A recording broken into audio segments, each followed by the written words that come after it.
Di kelas 10 kemarin mungkin kalian sudah sedikit dibahas tentang berpikir komputasi, tapi di kelas 11 ini akan kita perdalam lagi.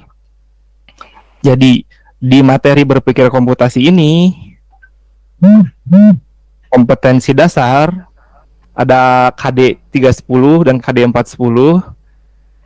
Berpikir komputasi untuk memecahkan persoalan yang lebih kompleks dari sebelumnya dengan data bervolume lebih besar.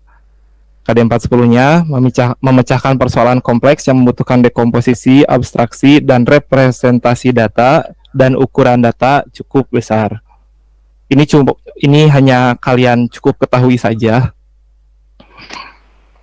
Lalu yang selanjutnya adalah tujuan. Setelah melaksanakan pembelajaran materi berpikir komputasi ini, peserta didik dapat menganalisis berpikir komputasi dengan metode ada 4 ya di sini. Yang pertama dekomposisi, abstraksi, pengenalan pola, algoritma dengan tepat, jujur, dan bertanggung jawab. Sudah sangat jelas di sini ya. Tepat itu benar, jujur artinya tidak ada kebohongan di antara kita, bertanggung jawab, laki-laki harus bertanggung jawab.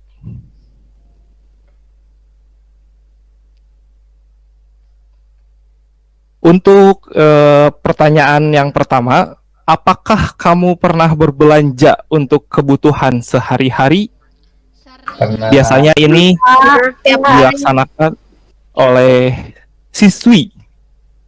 Iya Pak, saya juga disuruh mama saya. Oh, disuruh mama? Iya. Ke pasar atau ke supermarket? Ke pasar Pak, biar murah. Memang kalau kaum Hawa itu sangat baik dalam perhitungannya, sampai beda 100 rupiah pun mungkin dikejar walaupun sampai ke ujung dunia. Iya, Tapi ya udahlah. Taruh di pikiran kalian ini kegiatan yang pertama gitu ya, berbelanja. Lalu yang selanjutnya, apakah kamu pernah berpergian ke suatu tempat dengan menggunakan sepeda atau motor? Pernah. Sering. Apalagi dengan situasi yang sekarang ya, BBM semakin naik harganya. Ini mungkin bisa menjadi alternatif untuk kita sampai ke tujuan dengan cepat dan tidak memerlukan BBM. Apalagi dengan kondisi COVID sekarang yang masih mungkin bisa dibilang belum terkendali. Kita juga jadi melaksanakan pembelajarannya via online seperti ini. Ini bisa dijadikan alternatif juga supaya kalian tetap sehat. Sampai ke tujuan ya, imun kuat ya. Simpan ya, ini sebagai kegiatan yang kedua. Lalu yang selanjutnya, apa kamu pernah memasak? Pernah. Ini dikhususkan untuk siswi juga ya nampaknya. Siswa gimana Pak? Siswa Enggak, itu nilai plus. Tapi kebanyakan masak kok Pak. Silva, begitu. Masak apa? Pak, Atang juga suka masak. Oh, Masak mie rebus. oh, mie rebus itu sudah agak high skill, Tang. Siapa? Yang paling susah menurut saya itu masak air. biar matang. Cakep. Ini sudah sedikit selingan. Tapi ini dikhususkan untuk para siswi ya. Kenapa demikian? Karena nanti di jenjang selanjutnya mungkin kalian pastikan akan menikah. Kewajiban seorang perempuan kalau menurut saya itu harus bisa memasak. Pilihannya cuma 2 mungkin ya kalau saya ini. Bapaknya udah nikah belum, Pak? Oh, sudah dong. Biar aman. Sudah. Pilihannya cuma 2 untuk siswi ya. Nanti saat memiliki suami, Anda yang memasak untuk suami atau wanita lain yang memasak untuk suami. Jadi mendingan Anda ya. Jadi Anda harus bisa memasak. Coba sedikit di-review lagi. Salahnya kan kalau misalkan istri juga pengen dimasakin suami. Itu bisa diatur sesuai dengan apa ya? Kesepakatan berdua Pak. Ya, SOP-nya aja seperti apa. Silva sudah mau menikah ini atau Atau Pak, saya mah udah mau punya baby. Siswa. oh tidak apa-apa, siswa tidak apa-apa. Jadi kita review sedikit. Ada 3 kegiatan barusan. Yang pertama adalah berbelanja. Yang kedua, Bersepeda. bersepeda. Yang ketiga, Memasak. memasak. Simpan dulu itu 3 halnya. Sekarang di sini saya punya satu buah gambar. Ini mungkin sedikit cocok dengan kehidupan para siswa, terutama laki-laki di masa pandemi seperti ini. Bisa tolong dibacakan, Wendy? Oke Pak, tidurnya jam 2 pagi, bangunnya jam 1 siang. Inginnya sukses di masa depan. Sudah Pak. Hahaha, aku gitu. Nah, itu Oh Mas. iya, nggak kelihatan Pak. Karena saya kurang baik dalam menyampaikan motivasi, tapi di sini ada quote seperti ini, jadi silahkan kalian artikan sendiri apa maksud dari perkataan ini. Tapi kalau dilihat dari gambarnya, di sebelahnya itu ada orang yang sedang jongkok dengan wajah yang sedikit, mohon maaf, bodoh, celananya sobek, pakai sarung, dan kayak nggak karu-karuan gitu. Mungkin itu akibatnya kalau tidurnya jam 2 pagi. Bangunnya jam 1 siang, tapi pengennya sukses. Kalian tidak boleh seperti ini. Siap? Siap. Siap. Kalau begitu, selanjutnya kita nonton dulu ya. Tolong di Pengenalan Computational Thinking. Hai teman kece, coba tebak apa artinya Computational Thinking atau berpikir komputasional? Adakah yang bermata jeli dan melihat kata komputasional di sini? Jadi mungkin ada hubungannya dengan komputer ya? Iya, betul sekali. Jempol buat kamu yang sudah menebak dengan benar. Berpikir komputasional adalah proses berpikir untuk menyelesaikan masalah dengan efektif dan efisien. Dalam ilmu komputer, proses berpikir ini dilakukan sebelum mulai menulis coding atau pemrograman. Jika sudah direncanakan dengan baik, maka coding yang ditulis akan sesuai dengan kebutuhan dan dapat diselesaikan dengan cepat dan tepat. Tapi ternyata berpikir komputasional juga bisa dilakukan tanpa komputer dan tanpa internet loh. Malah sebenarnya kita pun sudah menerapkannya dalam kehidupan sehari-hari. Mulai dari menggosok gigi, mencatat ringkasan pelajaran, hingga menyiapkan tas untuk sekolah besok. Wah, kalau kita sudah bisa menerapkannya setiap hari, berarti kita semua sudah mahir dong. Eits, belum tentu. Contoh-contoh tadi kan menerapkan berpikir komputasional pada masalah yang sederhana. Masih banyak nih masalah yang lebih kompleks, seperti misalnya mengatur keuangan bulanan, apa yang harus dilakukan kalau kamu tersesat di tempat baru, hingga memilih jurusan dan karir. Lalu yang lebih penting lagi, ketika kamu dewasa nanti, kamu akan menghadapi era industri 4 dan bahkan 5. Di sini kamu perlu kecakapan untuk memanfaatkan dunia digital, mulai dari mencari dan memilah informasi yang kamu perlukan, hingga menggunakan informasi itu untuk membuat keputusan penting dalam hidupmu. Menghadapi masalah kompleks kehidupan di masa sekarang dan masa depan ini mirip seperti merencanakan coding yang sudah dibahas sebelumnya. Kuncinya adalah memahami masalah dengan tuntas dan mencari cara menyelesaikan yang efektif dan efisien. Nah, kalau begitu, bagaimana agar kita bisa berpikir komputasional? Sekarang kita bahas ya, 4 landasan dari berpikir komputasional. Yang pertama, dekomposisi. Dekomposisi artinya membagi masalah kompleks ke bagian yang lebih kecil agar mudah diselesaikan. Misalnya, kamu ditunjuk jadi ketua panitia lomba 17-an. Maka, untuk memudahkan pelaksanaan, kamu bisa menunjuk panitia bagian acara, konsumsi, publikasi, keamanan, dan lainnya. Yang kedua, pengenalan pola. Artinya mencari kesamaan dan pola di antara bagian-bagian masalah kompleks yang sudah dipecah. Misalnya, kamu hendak melipat dan menyimpan jemuran di rumah, maka kamu perlu bisa mengenali jemuran milik ayah, ibu, kamu, adik, dan milik bersama seperti spray, handuk, dan lainnya. Ini karena jemuran-jemuran itu perlu disimpan di tempat yang berbeda. Yang ketiga, abstraksi. Artinya fokus pada informasi yang penting saja, mengabaikan detail yang tidak diperlukan.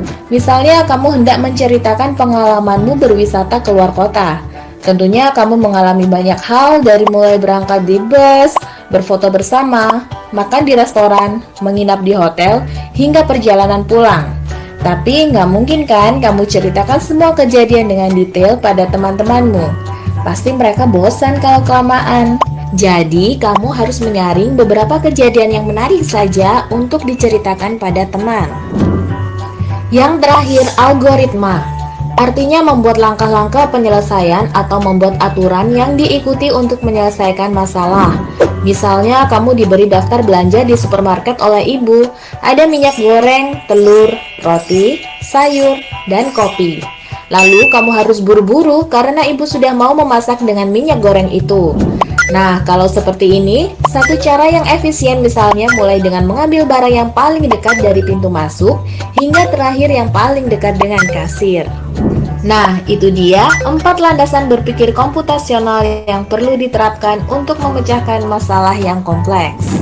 Lalu berikutnya, apakah ada cara untuk mengasah kemampuan berpikir komputasional? Tentu ada. Selain bisa coba kamu terapkan ke masalah sehari-harimu, kamu bisa juga latihan soal untuk mengasahnya. Misalnya, gurumu akan memberikan soal-soal computational thinking di mata pelajaran matematika, bahasa Indonesia, dan IPAS dalam kurikulum mereka. Selain itu, kamu bisa ikut tantangan Bebras Indonesia juga. Yuk, coba.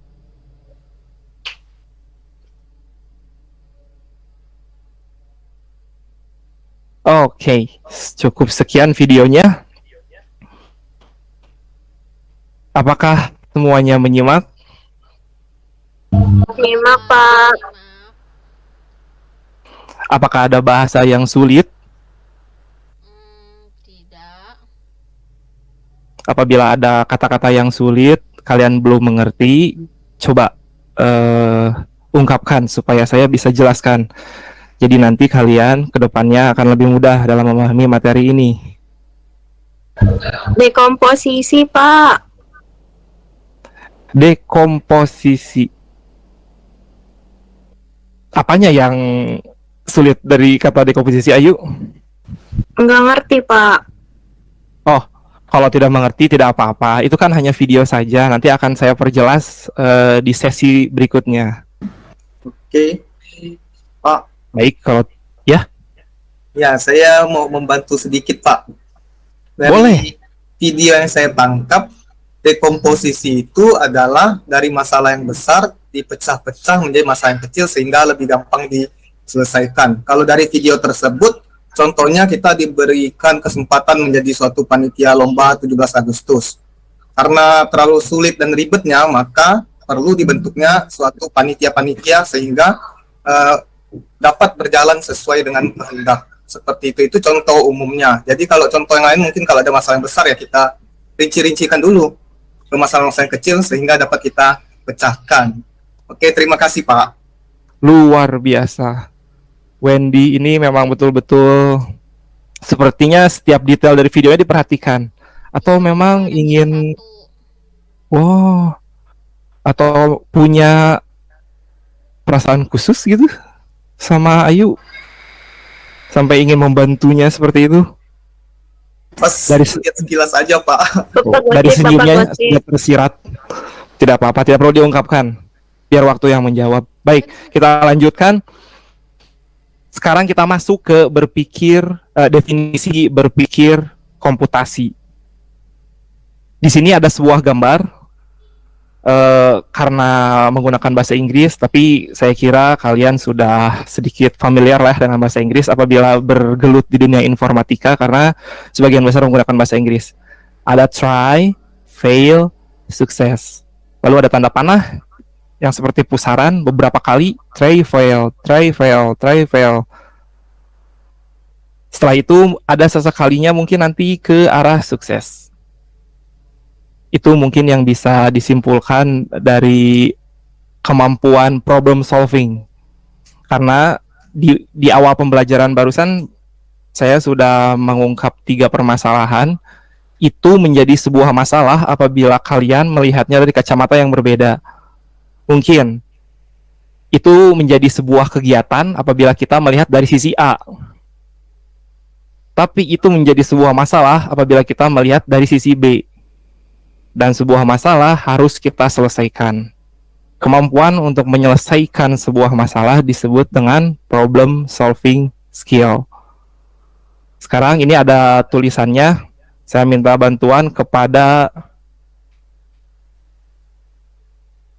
coba saya lihat dulu absennya, saya belum hafal nama siswanya, mohon maaf ya. Ardi.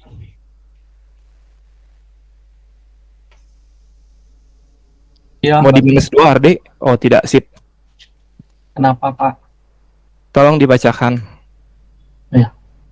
Definisi berpikir komputasi. Kemampuan memecahkan masalah sangat penting kita kuasai karena setiap hari kita akan menemui suatu permasalahan dari try, fail, success. Gitu Pak. Apa ada dari kalian di sini yang satu hari saja tidak memiliki masalah? Tidak, Pak. Tidak ada Pak. Apa Pasti ya. Setiap Apalagi hari pasti akan ada masalah. Ya gimana? ya apalagi sebulan ini saya banyak masalah Pak. Iya, marahan sama pacarnya, Pak. Aduh. Saat berada di kelas, tolong permasalahannya seputar pendidikan saja. Saat berada di luar kelas, masalah untuk asmara, silakan sampai kenyang. Siap. Coba. Arde ya? Ardi ingin curhat, Pak. Oh, boleh dong. Udah pelajaran ya? Curhat dong, Ma. Iya dong. Oke, selanjutnya. Di sini ada sebuah piramida. Saya katakan piramida ini adalah kemampuan kita untuk menyelesaikan masalah. Ada yang tingkatan paling bawah, selanjutnya naik satu level, naik satu level, naik satu level, dan yang paling atas. Yang paling atas itu adalah computational think atau berpikir komputasi, atau lebih mudahnya lagi saya singkat BK aja ya supaya cepat. Jadi BK itu adalah kemampuan untuk memecahkan masalah di level paling atas. Kalau kalian main Mobile Legend itu udah di Mythical Glory, udah bukan epic-epican lagi apalagi Grandmaster. Itu untuk yang paham aja. Kalau misalnya di kehidupan nyata ini adalah sebuah gelar gitu ya, itu tuh udah S3 profesor. Cara menyelesaikan masalahnya itu dengan cara BK. Kalau kita sebagai rakyat mungkin masih di level yang paling bawah gitu.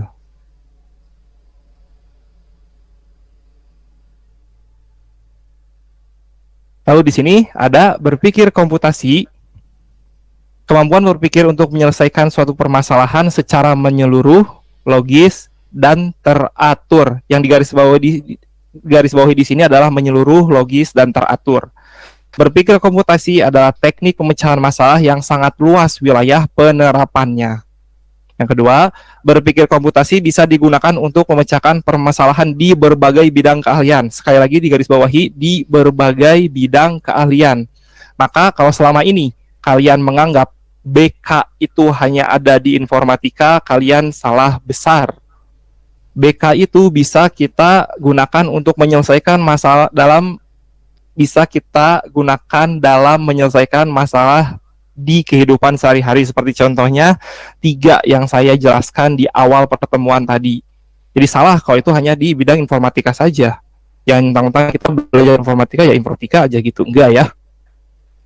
Nah, di sini terkadang ada makna ambigu nih dari berpikir komputasi. Mungkin seperti yang saya jelaskan barusan ya. Pemahaman mengenai hubungan berpikir komputasi dengan ilmu komputer sangat membingungkan. Kebingungannya biasanya di yang tadi tuh.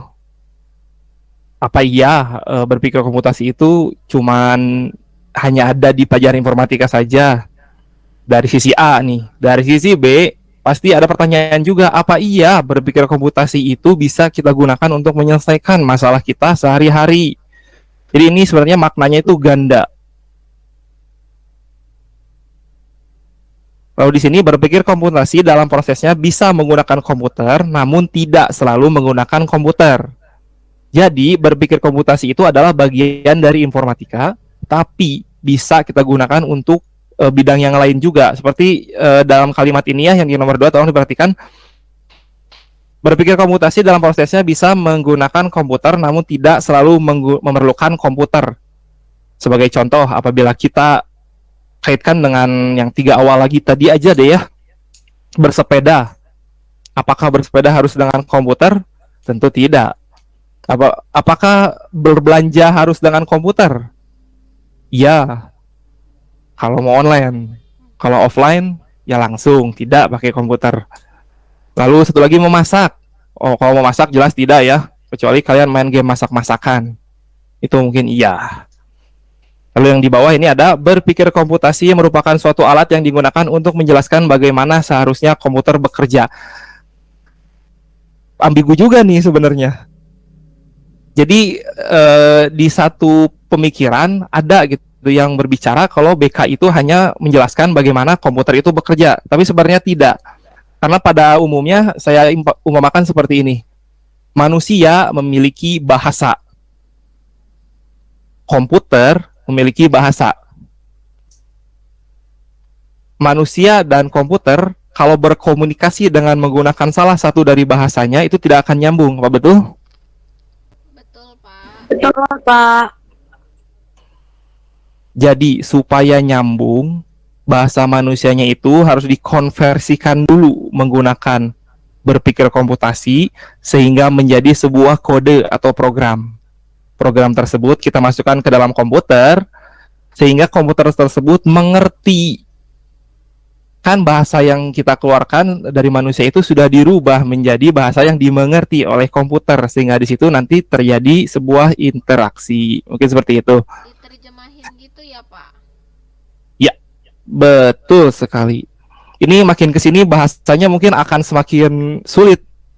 Saya stop dulu. Saya beri kesempatan apabila ada yang belum mengerti atau ada yang mau menambahkan, dipersilahkan. Cukup, Pak. Cukup? Lanjut, Pak. Lanjut. Yang tidak bersuara bagaimana? Siapa? Lanjut. Cukup, Pak. Lanjut.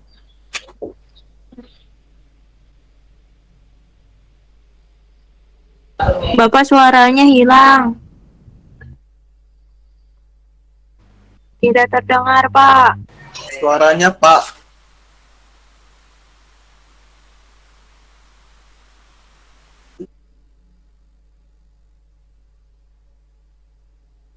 Cek.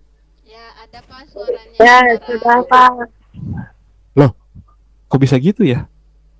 Datang dan pergi kayak Lagu. tit. Yaudah, lanjut ke materi. Berpikir kritis dan berpikir komputasi. Tolong dibacakan Atang. Siap. Langsung 3 poinnya ya. Oke. Berpikir kritis adalah kebiasaan berpikir yang membantu kita menjadi lebih bijaksana, rasional, kreatif, dan ingin tahu. Semua berpikir kritis adalah berpikir komputasi, namun tidak semua berpikir komputasi adalah berpikir kritis. Mungkin punya nih. Berpikir kritis diperlukan untuk membuat pemecahan masalah menjadi lebih efektif dan atau efisien. Sudah, Pak? Bisa dipahami. Dibolak-balik ya, Pak? Berpikir kritis adalah berpikir komputasi. 1 poin tuh. Berpikir kritis diperlukan untuk membuat pemecahan masalah menjadi lebih efektif atau efisien. Tapi tidak selamanya berpikir komputasi itu berpikir kritis itu berpikir komputasi. Mungkin nanti saya jelaskan dengan bagan ya. Ini hanya sekilas dulu saja. Ini mungkin saya berikan contoh supaya bisa dimengerti. Di sebelah kiri ada gambar apa itu? Orang dorong batu. Orang dorong batu. Ya, di sebuah bukit yang terjal. Ini sebenarnya permasalahan kita bisa pecahkan dengan berpikir komputasi. Kalau batunya besar, itu bisa kita pecahkan menjadi menggunakan metode dekomposisi menjadi yang kecil-kecil, setelah itu kita pindahkan ke atas, atau menggunakan 3 orang sekaligus, menggunakan tenaga lebih, menggunakan abstraksi supaya pattern recognition, pengenalan pola supaya sampai ke atas. Pokoknya ini bisa diselesaikan dengan berpikir komputasi. Selesai itu permasalahan. Hanya berat, tidak efektif, dan tidak efisien. Karena itu diperlukan berpikir kritis supaya permasalahan ini bisa terselesaikan secara efektif, efisien, bisa menghemat tenaga, waktu, dan biaya. Di sini di sebelah kanan ada sebuah bejana, mungkinnya wadah, lalu di bawahnya ada kayu. Setelah itu dimodif sedikit, si bejananya ditaruh di atas kayu, lalu kayunya dibentuk menjadi sebuah roda, setelah itu dibentuk lagi menjadi sebuah gerobak. Kalau batu itu dipindahkan ke gerobak, lalu kita dorong, lebih mudah atau lebih susah daripada gambar yang pertama? Lebih mudah, Pak. Lebih mudah. Itulah penerapan berpikir kritis, contoh kecilnya. Selesai pekerjaan, ya sama-sama selesai, tapi akan lebih mudah, lebih efektif dan efisien apabila menggunakan berpikir kritis, seperti itu ya. Di contoh yang lain mungkin ada ini permasalahan yang bisa dipecahkan tanpa berpikir kritis, seperti mengikuti arah dari jalan GPS, mengikuti resep saat memasak, bahkan menyelesaikan persamaan linier. Itu bisa diselesaikan dengan menggunakan berpikir komputasi. Nih ya contohnya. Mungkin matematika adalah mimpi buruk untuk sebagian dari kalian yang tidak suka. Tapi kalau yang suka, ini adalah liburan atau healing. Sebentar, saya cari pulpen saya mana ya? Oh, tidak ada. Ini ada satu buah persamaan. X sama dengan 5, 4 ya tambah 3 sama dengan 77 min 2X. Ini bisa kita selesaikan dengan 3 aturan di bawah ini. Yang pertama, substitusikan nilai X. Yang kedua, kumpulkan suku yang sama, lalu sederhanakan. Kalau bisa dikerjakan agak sedikit makan waktu ya, tapi ini bisa diselesaikan. Nanti mungkin di penghujung saja kita buktikannya ya.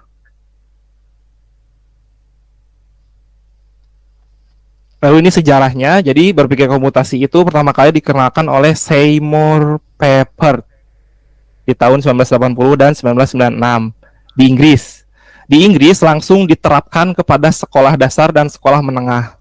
Tujuannya bukan untuk mencetak pekerja pencetak software atau programmer, tapi untuk mengenalkan berpikir komputasi kepada siswa sejak dini. Jadi kenapa negara Eropa itu maju mungkin ya? Karena memang dari sejak usia dini itu sudah diterapkan cara berpikir komputasi. Jadi semakin mereka berkembang, pemikiran komputasinya juga semakin berkembang dan mereka menjadi semakin luar biasa gitu. Berikutnya ini ada 4 pilar, kita bilang ya, 4 pilar berpikir komputasi yang seperti di video barusan, dekomposisi, abstraksi, pattern recognition, dan algoritma. Ini mungkin hanya gambar saja ya. Saatnya kita masuk ke definisinya tadi yang ditanyakan Ayu kalau tidak salah ini. Iya, betul, Bapak. Kalau begitu bisa dibacakan? Recomposisi. If you can solve a problem, then there is an easier problem you can solve. Find it. Lanjut, Bapak. Jika kamu tidak bisa menyelesaikan suatu masalah, pasti ada permasalahan yang lebih mudah yang kamu bisa selesaikan. Temukan permasalahan itu. Profesor George Polya, Stanford University. Kemampuan memecah data, proses atau masalah kompleks menjadi bagian-bagian yang lebih kecil atau menjadi tugas-tugas yang mudah dikelola. Sama persis ya, seperti yang dijelaskan oleh Wendy. Jadi si data tersebut atau si permasalahan tersebut kita pecah menjadi bagian yang lebih kecil supaya menjadi tugasnya itu lebih kecil dan mudah dikelola. Ini ada contohnya.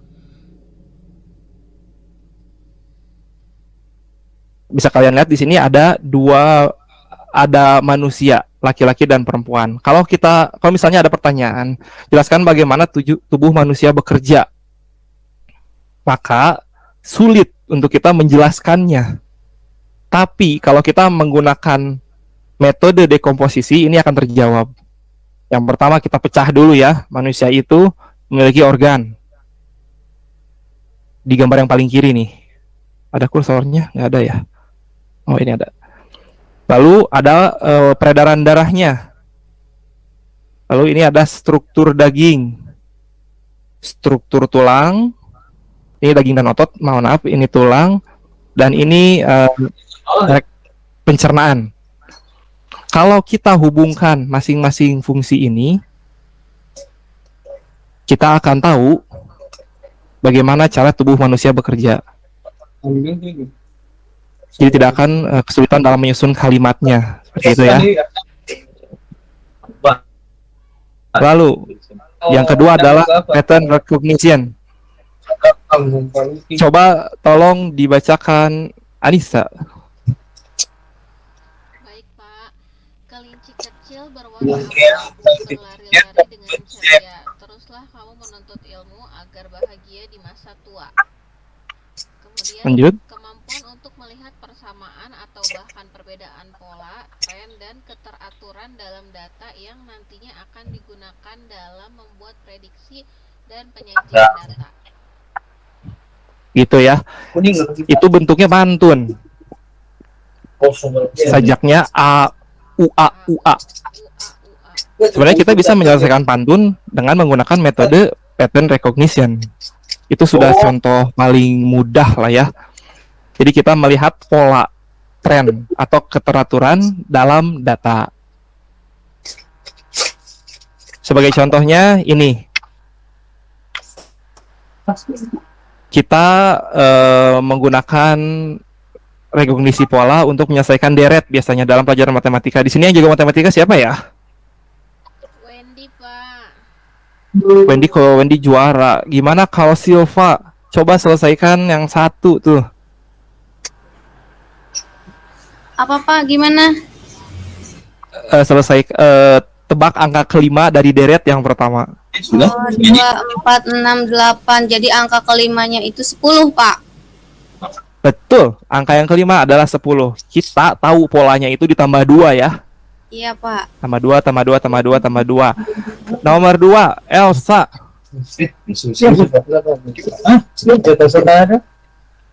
Belum balik dari kantin, Pak. Oh gitu, dianggap alfa aja ya Elsa ya. Ya udah. Lanjut Henry. Saya aja Pak. Siapa itu? Andrew. Henry juga keluar. Oke, Andrew. Andrew suka matematika kan? Tiga-tiganya jawab, Andrew. Nomor 2 Siapa Pak. itu? 1, Ya. 4, 7, 10, 13 Pak. 13, betul. Itu polanya ditambah 3. Selanjutnya. 2, 4, 8, 16, 22 Pak. Kenapa bisa 22? Oh, Bukan. 32, Pak. 32 ya. 32. Itu Dua. polanya dikali 2. 2. Satu lagi. 1. Saya tahu. Oke, Bu Anissa. Anissa. Saya kan belum ibu-ibu. Mama. Iya, maaf Anissa. 25 bukan, Bapak. 25. Kenapa bisa menjawab 25? Karena 1 kali 1, 2 kali 2, 3 kali 3, 4 kali 4, 5 kali 5. Betul sekali. Itu adalah kuadrat. Polanya adalah dikuadratkan. Dan dengan menggunakan pattern recognition ini, kita bisa memprediksi cuaca. Tentunya dengan teknik tertentu ya, yang diketahui oleh BMKG. Tapi prediksi cuaca itu menggunakan pattern recognition. Itu sebagai contohnya. Lalu abstraksi. Let one subject stands for many. Satu buah benda, objek, mampu merepresentasikan atau mewakili benda lainnya. Jadi definisinya adalah melakukan generalisasi dan pengidentifikasian prinsip-prinsip umum yang menghasilkan pola, tren, dan aturan tersebut. Di sini ada contohnya di classification animal. Di sini di frame memory dulu ya, karena terlalu panjang penjelasannya. Dan yang terakhir adalah algorithm design, mengembangkan petunjuk pemecahan masalah yang sama secara step by step, langkah demi langkah, tahapan demi tahapan, sehingga orang lain dapat menggunakan langkah atau informasi tersebut untuk menyelesaikan permasalahan yang sama. Jadi kita itu menyusun step by step, langkah demi langkah, tahapan demi tahapan dalam melakukan sesuatu, dan cara tersebut bisa digunakan oleh orang lain. Contohnya seperti ini. Membuat donat. Di situ ada bahan, di situ ada caranya. Kalau kalian lakukan perintah-perintah ini, masukkan barang-barangnya sesuai dengan perintah, itu donatnya pasti jadi. Contohnya seperti itu. Lalu ada yang kedua, seperti ini. Ada orang lagi makan. Ada cara makannya berbeda-beda nih. Ada 1, 2, 3. Kalian yang mana? Pasti ada di salah satu ini. Yang manapun tetap makan. Cuman urutannya yang berbeda. Kita bisa mengikuti yang mana saja. Dan itu bisa kita kita contohkan ke orang lain cara makan yang baik itu seperti ini loh. Kayak gitu ya. Dari penjelasan yang sudah saya paparkan barusan, kita bagi kelompoknya jadi seperti ini ya. Kita akan masuk ke dalam bagian diskusi. Kelompok 1, Anissa, Atang, Andrew, Arde. Kelompok 2, Silva, Elsa, Wendy, Olivia. Kelompok 3, Lucky, Henry, Ayu, Noldi. Silahkan di scan barcode-nya untuk download LKPD-nya selama 2 detik. Baik, kalau begitu baca cermat petunjuknya, itu sangat mudah sekali. Kerjakan, nanti presentasikan ya. Setelah dipresentasikan di pre-memory, lalu kesimpulannya. Saya minta yang belum siapa nih ya? Ayu deh. Tolong bacakan kesimpulannya. Kesimpulan, melalui BK, kita akan berlatih berpikir seperti seorang ilmuwan informatika, bukan berpikir seperti komputer. Gitu ya. Jadi BK itu membuat kita berpikir seperti ilmuwan informatika atau seorang informatikawan, bukan berpikir seperti komputer. Kalau mau berpikir seperti komputer, kita harus menerjemahkannya dulu ke dalam kode atau program supaya bisa dimengerti oleh komputer. Jadi BK di sini kita tekankan untuk problem solving kehidupan kita sehari-hari. Lalu selanjutnya Elsa sudah kembali? Belum, Arde saja deh. Baik, Pak. Arde. Kesimpulan. Penyelesaian masalah, problem solving, untuk menemukan solusi yang efisien, efektif, dan optimal sehingga solusinya bisa dijalankan oleh manusia maupun mesin. Ada yang tidak dimengerti dari kata-kata di sini? Mengerti, Pak. Mengerti, Pak. Oke, yang terakhir kesimpulannya ini ada 4 pilar berpikir komputasi yang sudah terus-menerus diulang selama pembahasan materi ya. Jadi ini cukup diingat saja, dihayati, dan bisa kita terapkan dalam kehidupan sehari-hari. Jadi nanti kalian tidak akan bingung lagi apabila menemui masalah yang masuk ke dalam kategori di antara 4 ini. Kalian sudah tahu cara menyelesaikannya seperti apa. Lalu ini sebenarnya saya punya kuis. Kuisnya pakai Kahoot.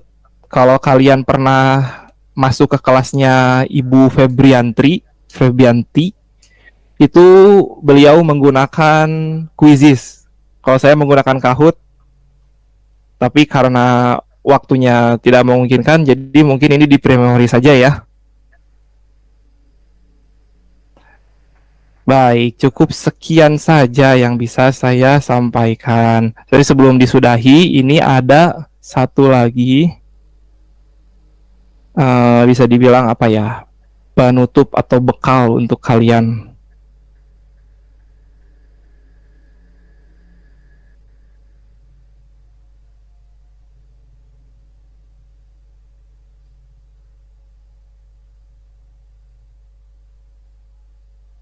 Sudah tampil? Sudah, Pak. Baik, di sini saya minta Anissa deh. Jadi kita baca dari yang kiri dulu ya. Ih, Bapak mah bahasa Inggris tahu. Ya begitu, kan kita informatika harus terbiasa dengan bahasa Inggris. Ayo dibiasakan. Oke. Yuk, bisa yuk, bisa. Siap, Pak. Goodbye high school, I survive. I will never surfing again. Gitu. Suffer. Suffer. Surfing mah Oh, surfing mah meluncur ya, Pak ya. betul. Again. Udah. Jadi ini kita melihat seorang siswa atau seorang anak laki-laki yang petatang petenteng sudah katanya ya, sudah melewati penderitaan di sekolah high school, sekolah menengah atas. Dari sini high schoolnya jadi kayak kebuli gitu ya. Dan dia ngebully gitu. Haha. Saya tidak akan menderita lagi. Tidak, katanya di gambar kedua ya. Padahal dia tidak tahu itu ada sebuah apa tuh yang putih di atas itu. Apa yo? Tangan. Oh, ternyata itu adalah pria dengan badan yang lebih besar daripada si anak tersebut. Dan pria tersebut adalah kuliah. Jadi si anak tersebut ternyata sudah salah ya berpikir lulus dari SMA bebas penderitaan. Ternyata penderitaan kuliah itu jauh lebih besar daripada saat saat sekolah, mohon maaf. Lalu ternyata di belakangnya si kuliah ini masih ada juga job atau pekerjaan.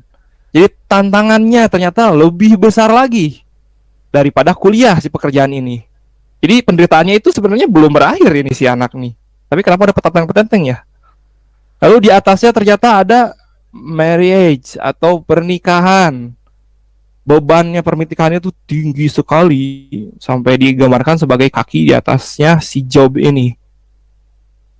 Derita lagi itu teh. Lalu di atasnya marriage ternyata ada nih Godzilla lah ya. Kids, tambah lagi bebannya. Ini udah kecil banget ya nih, hampir nggak kelihatan. Udah kids ternyata, ada lagi nih naga.